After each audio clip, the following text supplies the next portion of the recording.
حضرت ام سلمہ رضی اللہ تعالیٰ عنہ کہتی ہیں میں، میرا شوہر، میرا بیٹا، تینوں ہم نکلے مکہ مکرمہ سے مدینہ طیبہ جانے کے لیے۔ ایک کی بیٹا ہے، فرماتی ہیں مدینے کی سرحد آ گئی تو میرے میکے والے آ گئے، کہنے لگے ابو سلمہ نہیں لے جانے دیں گے مدینے اپنی بیٹی کو۔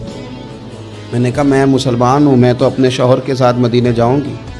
انہوں نے کہا نہیں جا سکتے، تو نے جانا ہے تو جا، ہماری بیٹی نہیں جائے گی۔ زبردستی مجھ سے انہوں نے مجھے میرے شوہر سے الگ کیا۔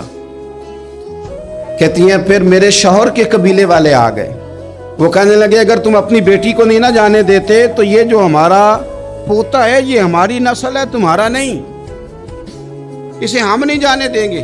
وہ بچہ اپنی طرف کھینچتے تھے، میں اپنی طرف کھینچتی تھی، مدینے کی سرحد پہ انہوں نے بچہ کھینچا، میں نے اپنی طرف کھینچا، میرے بچے کا بازو اتر گیا۔ فرماتی ہیں میرے شوہر مدینے چلے گئے، بیٹا میرا میرے سسرال والے لے گئے، مجھے میکے والے لے گئے۔ لوگ روٹی کھاتے تھے، میرے حلق سے نہیں گزرتی تھی، زمانہ سویا کرتا تھا، میں سو نہیں پاتی تھی۔ بیٹا کہاں، شوہر کہاں، میں کہاں۔ جناب ام سلمہ کہنے لگی لوگوں ایک دو دن نہیں پورا سال بیت گیا۔ لوگ صبح اٹھ کے کام کاج پہ لگ جاتے، کپڑے بدلتے، ڈیوٹیاں کرتے، اور میں سویرے اٹھ کے اس جگہ آ جاتی جہاں میرا شوہر اور میرا بیٹا بچھڑا تھا۔ میں سارا دن روتی، آہوزاری کرتی، حضور کے مدینے کی طرف منہ کر کے میں تڑپتی۔ سال بیت گیا اور میں نے کسی کی منت نہیں کی، میں نے کوئی شکوہ نہیں کیا، اس لیے کہ جس حال میں رب و رسول رکھیں۔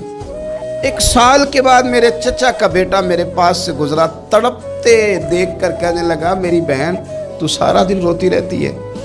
تو میں نے کہا بھائی تمہیں کیا بتاؤں، اس کا شوہر چلا جائے، بیٹا جدا ہو جائے، وہ کیا کرے گی؟ فرماتے اس نے جا کے میرے باپ سے، اپنے والد سے، میرے خاندان والوں سے کہا اس کی سزا کب ختم ہوگی؟ اس غریبنی کا قصور یہ ہے کہ یہ مدینے والے کا کلمہ پڑھتی ہے، اس کی غلطی یہ ہے کہ یہ مسلمان ہو گئی ہے، دین حق قبول کر لیا ہے، کیوں نہیں تم خیال کرتے؟ کہتے ان کے دل نرم ہوئے، وہ رضامند ہوئے مجھے مدینے جانے۔ کہتی میں اونٹ پہ بیٹھی، بیٹا میں نے گود میں بٹھا لیا، میں سفر کرنے لگی، پر دل میں کھٹکا تھا کہ اتنا لمبا سفر، بیٹا چھوٹا ہے، کیسے کروں گی؟ کہتے مجھے عثمان بن طلحہ مل گئے، کہنے لگے کہاں جا رہی ہو بہن؟ میں نے کہا مدینے۔ کہنے لگے اکیلے جاؤ گی؟ میں نے کہا جانا تو ہے نا، کوئی ساتھ چلے نہ چلے پر شہر رسول تو جانا ہے نا۔ آپ فرماتی ہیں میں نے عثمان بن طلحہ سے نیک بندہ کوئی نہیں دیکھا، میرے اونٹ کی لگام تھام لی۔